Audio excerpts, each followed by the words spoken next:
living life again. But grieving has to run its course. Those are very, very deep attachments. And you go up and you go down and you think, I've broken out, and then the next moment you're crashed into depression, and on it goes, up and down and up and down. And as you and I get older, more and more of our friends and loved ones die, or people die now because of epidemic and so on, and we all have to deal with this loss. And we lose friends, and because of our mobility, people are moving away from each other, and we have in some way closed our hearts out of avoiding the pain of losing love. And then we go around armored. So you touch them. The two of you created this third thing you do not know, and you both rested in it. So you both tasted being one in love.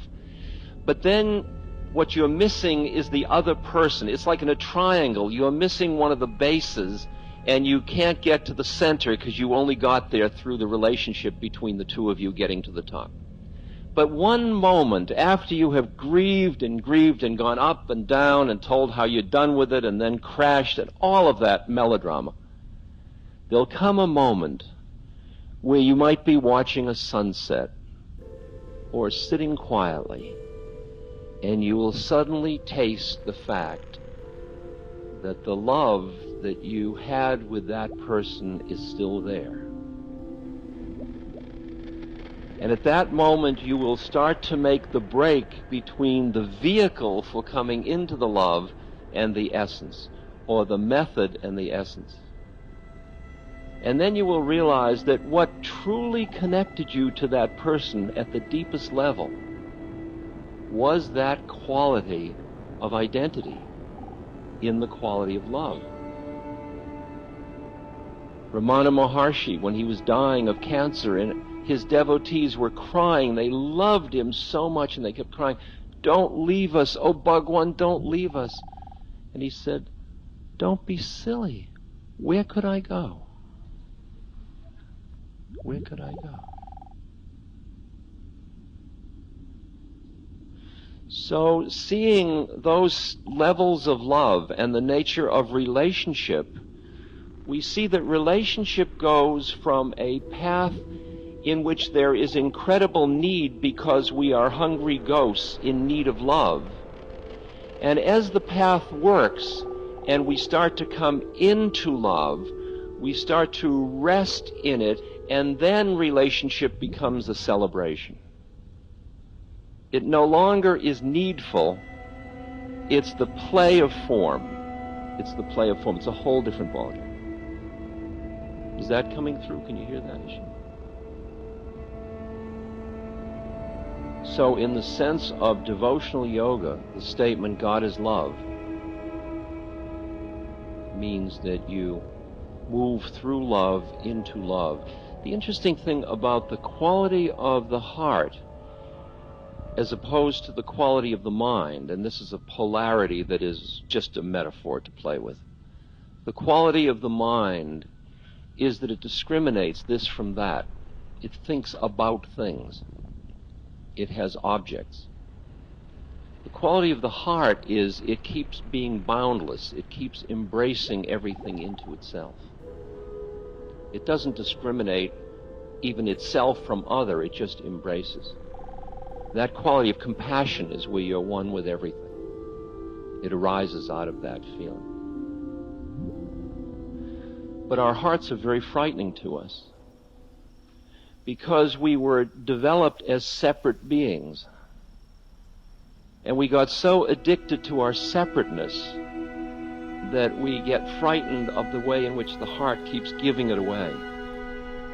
We feel we need our separateness, so the heart becomes our enemy.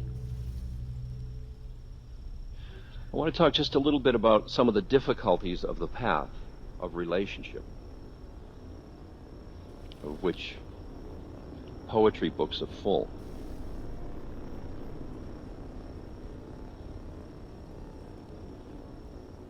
As a path, what I experienced was that I loved one being intensely.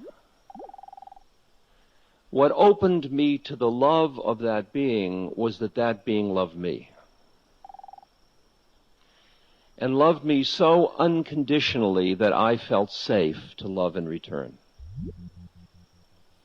Now, we talk a lot about unconditional love. But let me tell you, very rarely have you ever experienced it. Because to unconditionally love another person, it means without condition. Most of us say, oh, I love you without condition. Well, then do you mind if I cut your throat? Well, I'd rather you wouldn't. Aha! I knew you'd set up boundaries. I knew you didn't really love me. Okay? And it would have to be a being who was so non-attached to their own life and death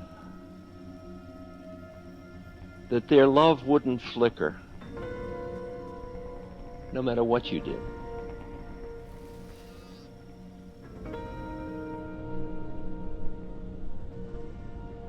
That great story about the time when a country was being overrun, a Buddhist country, and the armies of the overcoming country, we had a recent example in China and Tibet, but this was before that, long before, and when they were finding the monks, they were disemboweling them and doing terrible things to the monks, which they just recently did, the Chinese did in Tibet. And in this one village, there was an officer of the army who was very feared because he was particularly cruel. And he had arrived in this village, and he asked his adjutant, how are the people responding? And the adjutant said, they are all bowing down to you, and at the monastery all the monks have fled to the mountains except for one monk. And the officer was infuriated at the existence of this one monk who had not fled to the mountain. And so he went to the monastery and he pushed open the gates. And in the middle of the courtyard stood this one monk. And he walked up to that monk and he put his hand on his sword and he said, don't you know who I am? Without blinking an eye, I could take my sword and run it through your belly. And he repeated, without blinking an eye.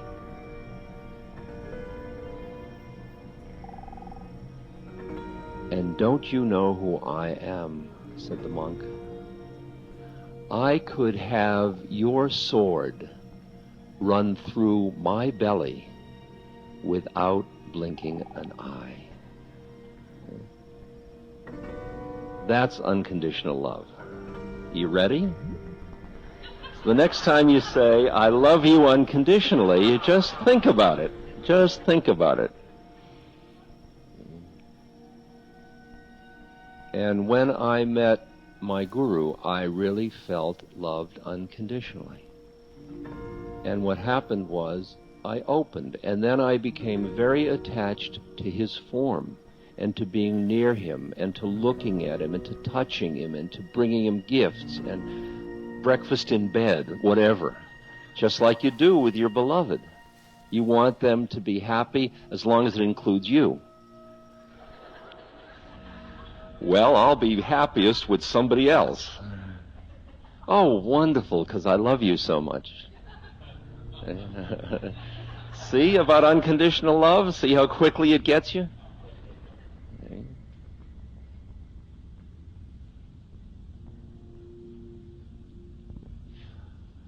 But because of the particular game that my guru was playing with me, he kept throwing me out all the time. He'd only let me see him for a couple of minutes, and then he'd say, Jiao, go. Split. Go somewhere else. And I, at first, got very offended. I mean, can you imagine if you fall in love with somebody, and then you cross the ocean bringing fruit and whatever you can bring that you could possibly offer to your beloved, and you've come this long way and you feel a mixture of righteousness and desire and everything, And he's all wrapped up with your enlightenment and everything, so you can't get there fast enough. And you get there and you kneel down and he looks at you and he pulls your beard, hits you on the head, asks you one question and says, "Jiao." You say, "Jiao." You know. He let other people stay around him and not me. So he obviously loved them more than he loved me. Okay? Terrible problem. I got to hate the other devotees so intensely.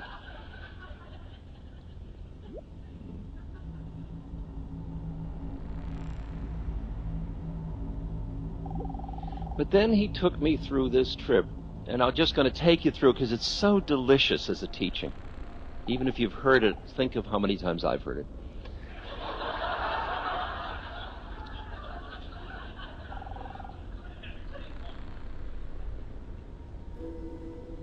This was in the early 70s when a number of people like Mira and Danny, and we were with Maharaj, Lama Suryadas. And we were kept in the back of the temple ashram. We were paraded in the bus in the morning. We got there, he'd be sitting outside, we'd have darshan, we'd hang around him and love him, and he'd throw fruit at us. And you were drunk with love, and everything he said to anybody applied to everybody. And then after about 5 minutes or a half hour, he'd say, "Jiao," and he'd throw us all in the back, where we were known as only useful for 5 things: drinking tea, gossiping, sleeping, eating, and moving about. That was our practice. So in the back of the ashram, that's all we do. And then late in the afternoon, we'd all be brought back just before the bus was leaving, have another time together, and then be thrown out. And in the course of the day, he'd call people up from the back. There was one woman who sang beautifully, so he'd call her up and say, "Sing," and she'd sing. It was like little performing animals, you know. You wind up and out come. We were the Westerners. You wind up and out you come. And so he had Indians coming, and they'd be hanging out, and he'd say, "You want to see a Westerner, you know, perform?" And we'd be brought forth. And some of us were scholars, and we'd be scholarly, and some of us were pundits who could recite Hindu things, and some of us could sing Hindu kirtan, and he'd bring us forth, you know. And I was like a professor from Harvard, and there I'd come. The fact I'd been thrown out was irrelevant to Maharaji, you know. So then one day he called me up, and each time you're getting called, you've been called out of this mass of unworthy people. You've been chosen to go up and be worthy. And so you rush up because you realize this is going to be your chance to get the juice. This is it, you know. And you run up and you kneel down and you look up. I mean, this is all a game. You understand. This is all forms. First, when I went to India, I thought, I'm not going to touch anybody's feet. Now I couldn't do it fast enough. I used to try to grab one of his feet, and then it would go under the blanket quick. And I'd think I'm not pure enough. I mean, it was like it's a whole routine you play out. So I'd go up and he'd look and he'd say, "Ram Das, love everyone." I'd say, "Yes, Maharaj." He'd say, "Jiao." So you go back, and that was what you got that day. You'd sit there, "Love everyone." Boy, I don't love everyone. I should love everyone. The next day he called me up. I got called up in 2 days running. Came up and he leaned way down, he held my beard and he said, "Ram Das," yeah, this is in Hindi, "Ram Das. Okay. Ram Das, Ram Das. Okay. Ram Das, tell the truth." "Yes, Maharaji." "Jiao." So I was left that day with what a liar I was. I decided I'd really tell the truth. Well, he kept doing this. Each day he'd alternate. It was either love everyone or tell the truth. And it took me about 4 or 5 days because of my density before I realized the peculiar predicament I found myself in. That he was giving me 2 contradictory instructions. Because the truth was I didn't love everyone. So I thought about which one shall I do. And I thought, you know, what I always do is I love everyone, even if it's not the truth. I make believe I love them. I love you. Oh, yes, we love each other. Oh, it's okay, I love you. I thought maybe it'd be good to try telling the truth. That'll be refreshing. And as I looked at all my guru brothers and sisters, I realized I hated them all. Because they all took me away from him. And I had spilled the beans about him in the first place with Be Here Now, and now I was set with all these unworthy people that were hanging around taking his time. I mean, they were nice people, but I had a good reason. I mean, I just didn't hate them generally. I'd find reasons for each one. You know, that one was too arrogant, and after a week or two, the truth was I found I didn't like anybody. I even had a sign on my door, "Do not enter." Okay?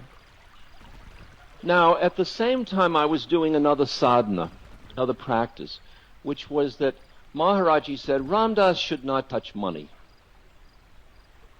See, now you can interpret that at many levels. I mean, now I interpret that my mind shouldn't cling or fixate on money. That allows me to have a credit card. But in those days, I took it literally. I shouldn't touch money. So what I did was one of my friends, my guru would be a bag person. They'd carry my money. So we get on the bus, they'd pay my bus fare. See, that worked out fine until I got to hate them all. Now I was in a predicament because I had nobody who I didn't hate, who I hadn't alienated, to be my bag person. Now, from the hotel to the temple is 8 miles. So what I found was I got to the position where there was a day where everybody got on the bus and I had no money to get on the bus, so I had to walk.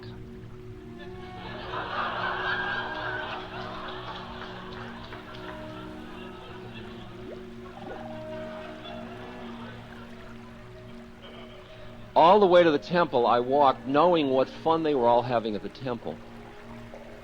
Because they got there in about half hour, and it was going to be about 3 hours for me. It was through the backwoods. And so I was getting more and more angry. I was getting furious. And when I came over looking down on the temple, I saw them all laughing. And they were all hanging around Maharaji. And he has obviously spent much more time with them today than any other day.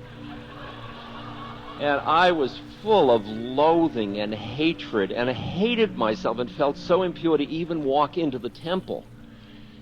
And I walked in, and by then, they had just, as I came down, they were all, had their lunches. They were sitting on a porch with leaf plates and their food.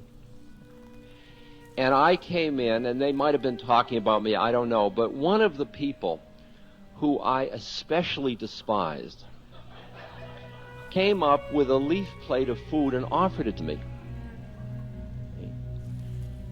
And I took it and I threw it at him. See?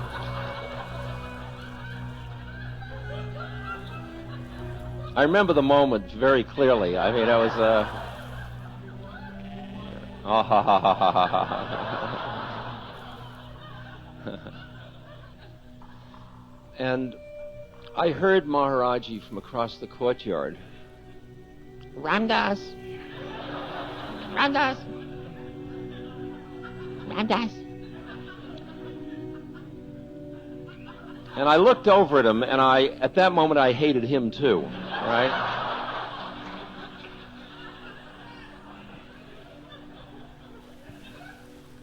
And I went across the courtyard pissed. I mean, I was really angry, and I sat down in front of him, and I looked up at him, and I was like, you know, I was so, my bones were aching. You know how that gets when you're really constricted. And he looks at me and says, "Something troubling you?"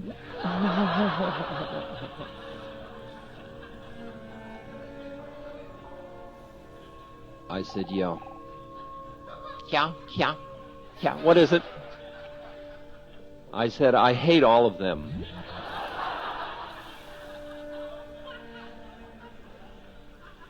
And I said, and I hate myself.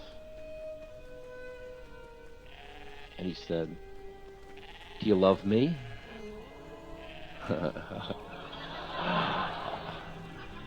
And I looked at him, and it just fell apart. I opened and I started to sob, absolutely sob.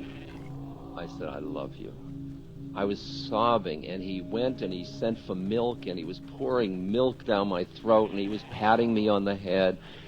And I went through the whole catharsis and all of that.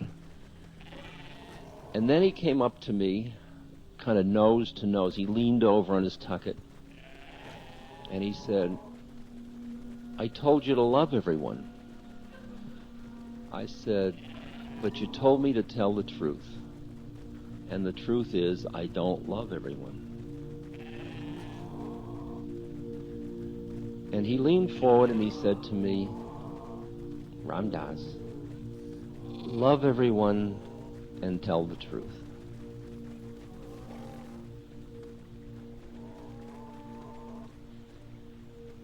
At that moment, what I experienced were two things. First was I experienced a coffin in front of me, in which who I thought I was in the coffin. Who I thought I was somebody whose truth was that they didn't love everyone. And what he was describing to me was who I would be when I finished being who I thought I was. And the other thing was that at that moment I turned and I looked over at my fellow Guru Bhai, sisters and brothers, and I saw that at one level I had all this righteous indignation about them, but one little flip of consciousness, and I saw how incredibly beautiful each one of them was. And I loved them so deeply. Jiao. And that was the teaching. And I realized that since that time, for 20 years, I have been learning that teaching. And what I realize is that when I don't feel that love for another human being, I hear Maharaji saying, Ram Dass, love everyone and tell the truth. Then he said to me afterwards, he said, Ram Dass, give up anger, and I'll help you. He didn't say, as I would say as a psychotherapist, let's work through your anger. He said, give up anger. And I took that as a spiritual charge, as a message. And that when I experienced anger, instead of trying to figure out why I experienced the anger, I would just start to do breathing and Ram and start to go into devotional practice and just let go, even though the same anger would come back up again. At one point, I was studying with a very beautiful man named Anagorika Munindra. He was a Theravadan Buddhist teacher. Lovely, lovely man. And I came to him one time, and I said to him, Munindraji, I am so angry, because I had so much anger in me for so many years, and keeping grudges. And he said, Ram Dass, don't hold on to it. It's just old karma running off. Your anger is just old karma running off. And one of the traps that I saw that I was caught in was the trap of righteousness that I used to justify my anger. But I saw that love freed me back into the ocean, and that anger didn't, and that I would rather be free than right. And that's a scary and big one. And that if somebody does an abhorrent action, I have to cultivate the capacity to, as Kabir said, and Maharaj used to quote, Kabir said, do what you do with another being, but never put them out of your heart.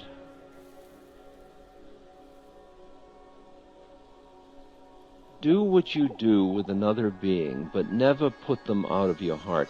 That is a total prescription for social activists. Oppose, stand up, defy, confront.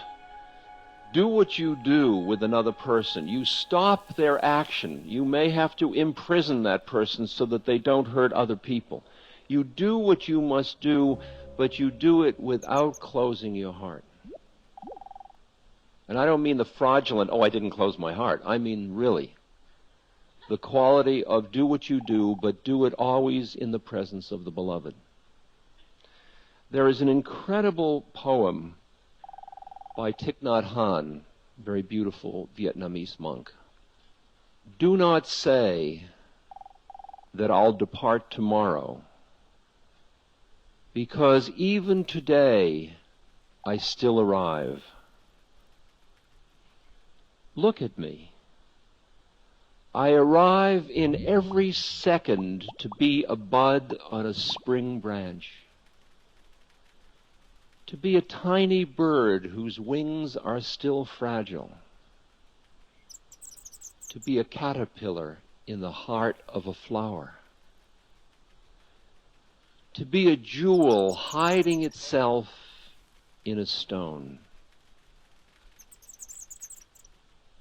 I still arrive in order to laugh and to cry, in order to fear and to hope. The rhythm of my heart is the birth and death of all that are alive. I am the mayfly metamorphizing on the surface of the river. I am also the bird which, when spring comes, arrives in time to eat the mayfly. I am a frog swimming happily in the clear water of a pond. I am also the grass snake who, approaching in silence, feeds itself on the frog. I am the child in Uganda, all skin and bones, my legs as thin as bamboo sticks. I am also the merchant of arms selling deadly weapons to Uganda. I am the 12-year-old girl refugee on a small boat who throws herself into the ocean after being raped by a sea pirate. I am also the pirate, my heart not yet capable of seeing and loving. I am a member of the Politburo, with plenty of power in my hands. I am also the man who has to pay his debt of blood to my people, dying slowly in a forced labor camp. My joy is like spring, so warm it makes flowers bloom in all walks of life. My pain is like a river of tears, so full it fills up all the 4 oceans. Please, call me by my correct names so that I can hear at the same time all my cries and my laughs, so that I could see that my joy and my pain are but one. Please, call me by my correct names so that I could become awake, so that the door of my heart be left open, the door of compassion.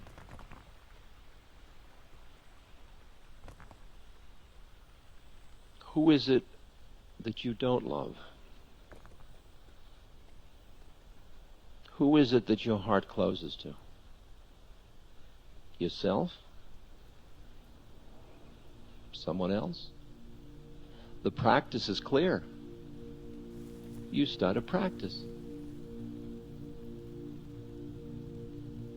I've kidded a lot about that at one point I saw that there was somebody who closed my heart, and his name was Caspar Weinberger, and he was the Secretary of Defense.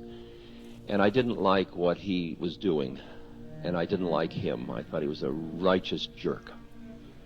So I thought, I've got work to do with Caspar. So I took a picture of Caspar and I stuck it on my puja table. And there was Buddha and Christ and the Divine Mother and Mary and Anandamayi and Caspar Weinberger. And in the morning, I'd light my candle and my incense, and Buddha. Oh, Christ. Maharaji. Anandamayi Ma. Hello, Caspar. I saw how far I had to go. And it was just a practice of seeing this poor schlep of a soul who had this really heavy-duty incarnation to go through of being a jerk. And I was busy responding to the incarnation rather than to the essence. And it was like the two levels. It's like having bifocals and you're looking down when you should be looking up. What you find, though, is that there are people that represent things that are so close to stuff that you're stuck with, attached to, that you project outward into them and then you hate them. It's all projection, actually. And as Lama Surya Das said, rest your weary mind. Rest your weary mind. And keep coming back into the quality of awareness, which is really the quality of love. It's the quality of merged love. There's an incredible poem. It's called From a Norman Crucifix, 1632, by Charles Cosley. This poem is God love talking to you. I am the great sun, but you do not see me. I am your husband, but you turn away. I am the captive, but you do not free me. I am the captain. You will not obey. I am the truth, but you will not believe me. I am the city where you will not stay. I am your wife, your child, but you will leave me. I am that God to whom you will not pray. I am your counsel, but you do not hear me. I am the lover whom you will betray. I am the victor, but you do not cheer me. I am the holy dove whom you will slay. I am your life, but if you will not name me, seal up your soul with tears and never blame me.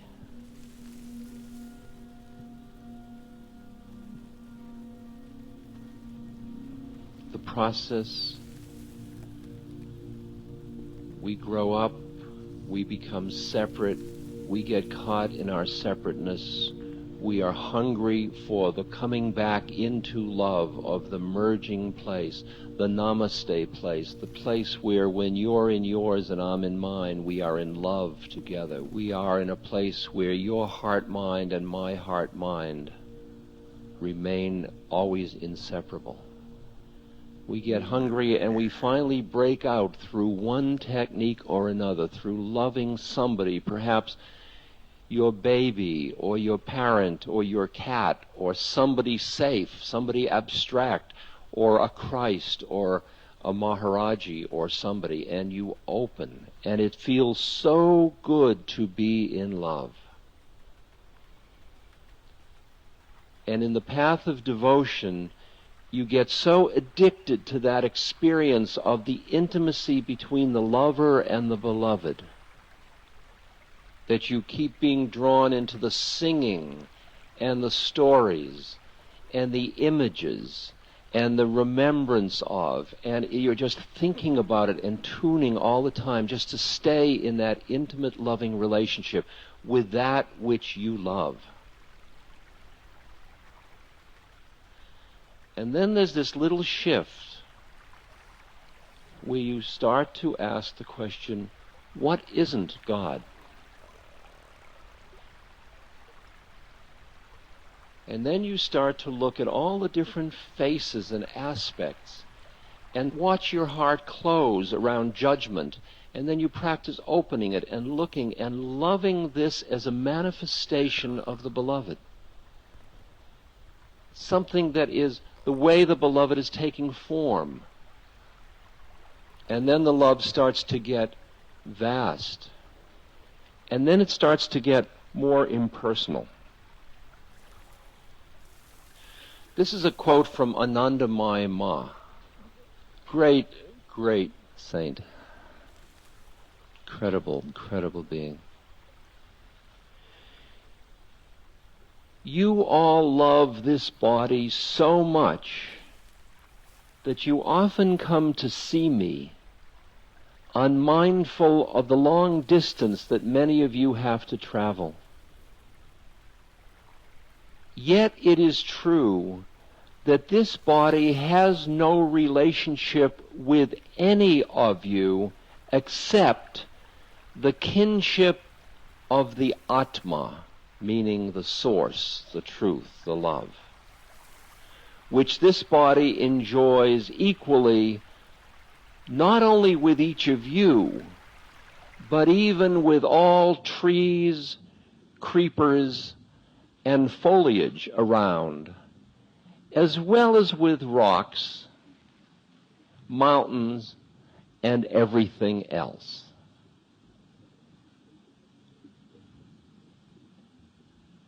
I really want you to hear that one, because that's the one that changes romantic love into that expanding conscious love. And what I have experienced over these years is that transformation, and there have been very frightening aspects because the cultural models of romantic love have to do with specialness. I love you specially. And what I experience is that I don't love people specially. I have special work to do with one person or another, but I love beings, and I'm getting to love universe, and I'm getting to love the manifestation.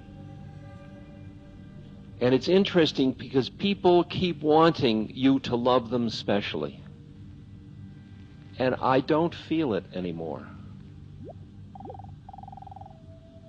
I don't feel it anymore. And it's a strange experience. It's strange from a cultural point of view. It's a transformation that goes on. And at first, when it starts to happen, because you have initially identified that feeling of love to somebody else with a quality of possessiveness, or collecting them, or wanting them around, I'll tell you what happened to me. I started to guide people through acid trips back in the 60s. And I take the acid with them, and we both go into the place of merging, of just beyond separate. We were in love. And then the session would be over, Saturday night would be over, and there'd be Sunday. And then we'd be parting in the beautiful morning mist. And they had never had a thing like this before. And they would say, "When can I see you again?" See, there's where the fear comes in, and the lack of faith and the doubt. When will I see you again? Like just a little bit of, And I'd say, "Well, why don't you have dinner Wednesday night?" And then it became like every Wednesday night we'd have dinner. Because that's what you do with a beloved, like, let's hang out. So then I ran a second session. And the next day the person said, "When will I see you again?" I said, "Well, how about Thursday night?" Okay? And after I had run 6 sessions, I went to my teacher, Tim Leary, and I said, "Tim, I don't think I can guide any more sessions. I don't have any more evenings free." And at that point I realized I was going to have to take it up to another level of loving people, where if we have a moment of truth of love, this is what we've got. And the clinging of the mind comes out of the fear that says, I want to possess it because I may run out of love later. And when you leap out of that and go into the next space, realizing that every time you turn around, there is another form of the beloved. It's interesting because I'm a wanderer. Maharaji said Ramdas should not stay in one place. He should keep moving around because yogis, like water, tend to go bad if they stay in one place too long. And not bad in the evil sense, but bad in the clinging, habitual way of having a building around you, a kind of a cocoon of safe emotional space. And it's much different when you're on the road all the time and you're meeting motel keepers and they're your host for that moment, and on and on and on, and airport people and all that. Is that the beloved? Are you traveling with the beloved, or are you waiting to get home to the beloved? And there was a moment where I was sitting in a motel in middle America, and it was one of those really plasticky type places, and I had arrived, and I went into my room, and I sat down, and I was starting to set up my little puja table on the plastic thing, and, all that stuff, moving the menu, and sitting there, and it was kind of depressing, and I thought, well, a few more weeks, and I'll be done with this tour, and I can go home. And then I saw the pain that thought was creating for me. And I got up, and I walked out of the room, closed the door, walked down the hall, turned around, came back, unlocked the door, and yelled, "I'm home!" Okay. And I came in, and I sat down, and I looked, and, I wouldn't have decorated particularly this way, but, what the hell, I thought, if I'm not at home in the universe, boy, I got a problem. If I say I can only be home here, not there. What is home? Home is where the heart is. Home is the quality of presence. It's the quality of being wherever you are. But when you've gone from the hungry sponge, looking for somebody to love and finding somebody and then wanting to hold them and have them around because you're afraid you might run out later, and you know how horrible that is. And then you start to cultivate these inner qualities of spaciousness and awareness, and you begin to feel this love, not in a possessive way, but in a, like, light pouring out of you. And you just love people just because they are. You love things because they are. You see the manifestation, the awe, the mystery of the divine in form. When that starts to happen, you still have your old models of possession going. They haven't been burned out yet. So when you love the second person, you want to collect them too. And then the third person, you want to collect them too.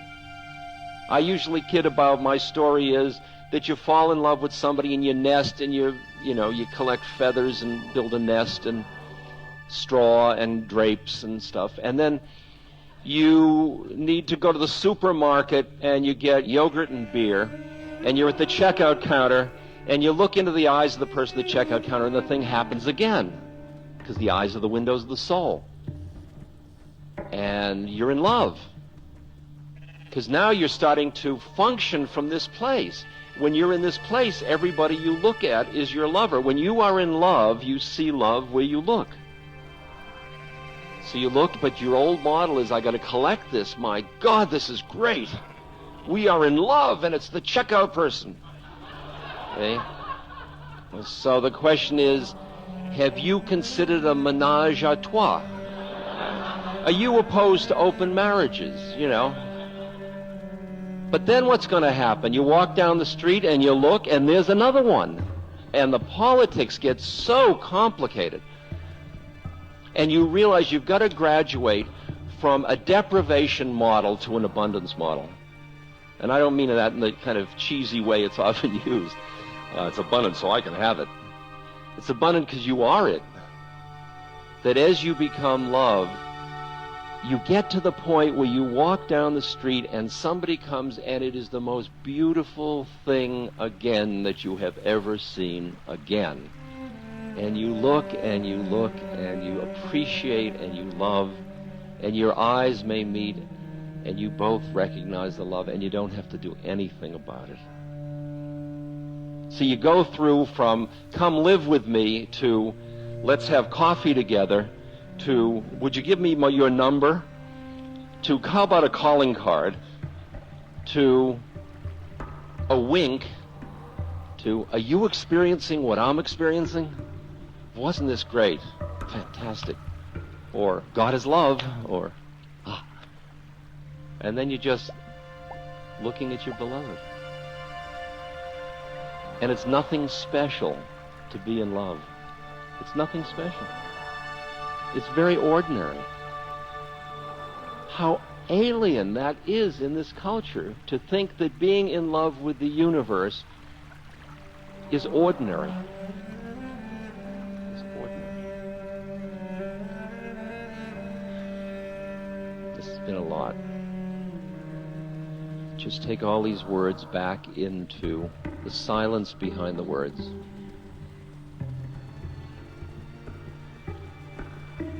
Kabir said, "Since the day I met with my Lord, there has been no end to the sport of our love. I see with eyes open and smile, and behold the beauty everywhere. I utter the Lord's name, and whatever I see, it reminds me. Whatever I do, it becomes worship. The goddess is everywhere.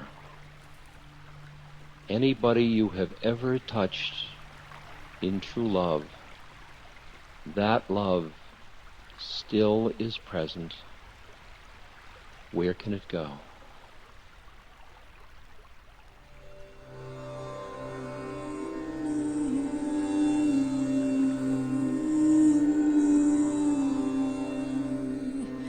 This concludes Session 3. Our program continues with Session 4.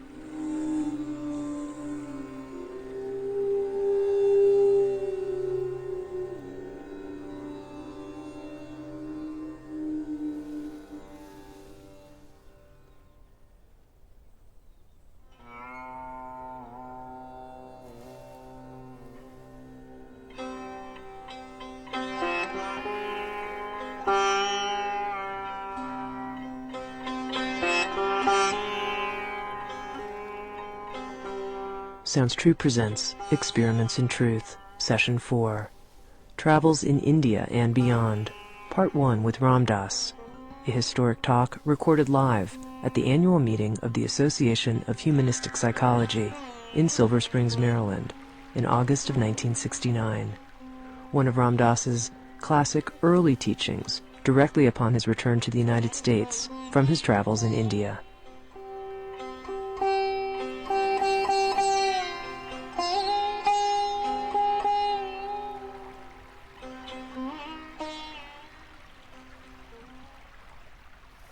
What we can share with one another in our seeking of wisdom are the clues collected along the path And many of these clues are not of the nature that they are yet, or that they are almost by definition, possible of operational definition, public measurement. We are all part of a process, an unfolding process, and I think as we get on with it, we begin to see that individual identities, individual personality trips, power, status, prestige, start to dim in the background, and we begin to sense that we are a consciousness, and that our bodies and our intellects are like the many hands that go with one body. And even at a time a few years back when I have been separated from legitimacy in this country, I still felt that I was a pseudopod of a very healthy organism, and that as long as I was doing what I did with integrity and was to mine own self true, the worst that could happen was that they would say, it's too bad about what happened to those guys in the 60s, and I would be case data. And that would help us in our journey also. What I would like to share is as directly and simply and openly and frankly as possible the sequence of experiences that have transpired from the time-space vantage point that I have been enmeshed in for the past 9 years, and to suggest some of the implications of what has been happening. Some very strange things have been happening in my head in the past 9 years, and most of them are inside, and I can look at all of these tapestries and mosaics and these things inside, but it's very hard to share them directly, for this is in the nature of non-public experience. The journey, if I could divide it at all, although that even is very arbitrary, I would say that the journey has 3 chapters to it thus far that I'm able to read or categorize. First chapter is social scientist, the second chapter is psychedelicist, and the third chapter is yogi, to label them succinctly. Although quite apparently now each one feeds into the next, and that there is no giving up, actually, although there is a giving up, as you will see. But each thing you give up you still have, and it fits into your next place in the evolving structure. Just to view the chronology of this drama, which I want to share with you from inside to the extent that I can. I was a social scientist, trained at Tufts, Wesleyan, Stanford, and taught at Stanford and then taught at Harvard. My PhD was in social psychology, in personality and child development, and I also had training as a clinician, and at Harvard held positions in the social relations department, in the Graduate School of Education as associate director of the Laboratory of Human Development, as a therapist at the University Health Services, and a totally nominal appointment in the psychology department.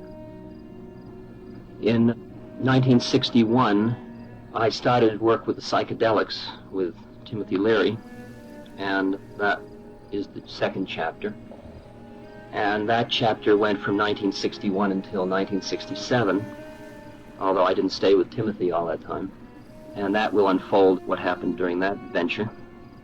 And then in 1967, I went to Iran, Afghanistan, India, Nepal, in search of somebody who might know something more than we knew.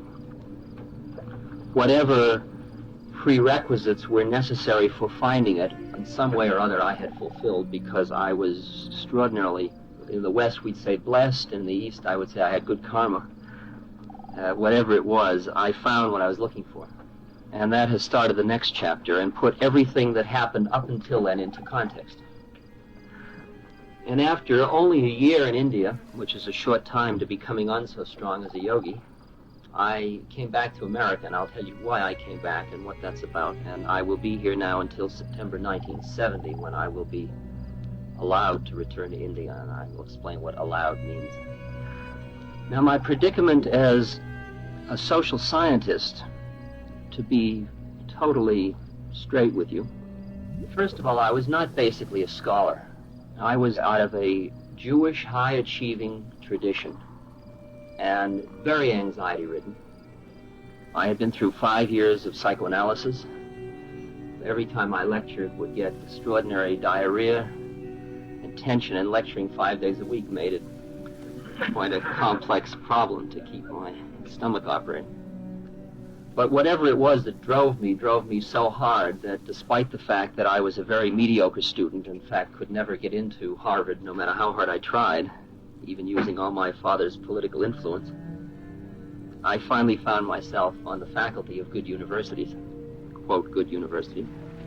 And I was in this position that I could study 10 hours and prepare a really good lecture on Freud or human motivation.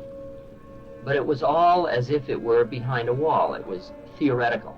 I theorized this or that. I espoused these ideas as intellectual ideas, quite apart from my own experiential base. That is, I was doing a 9-to-5 job as a professor of motivation and personality and child development.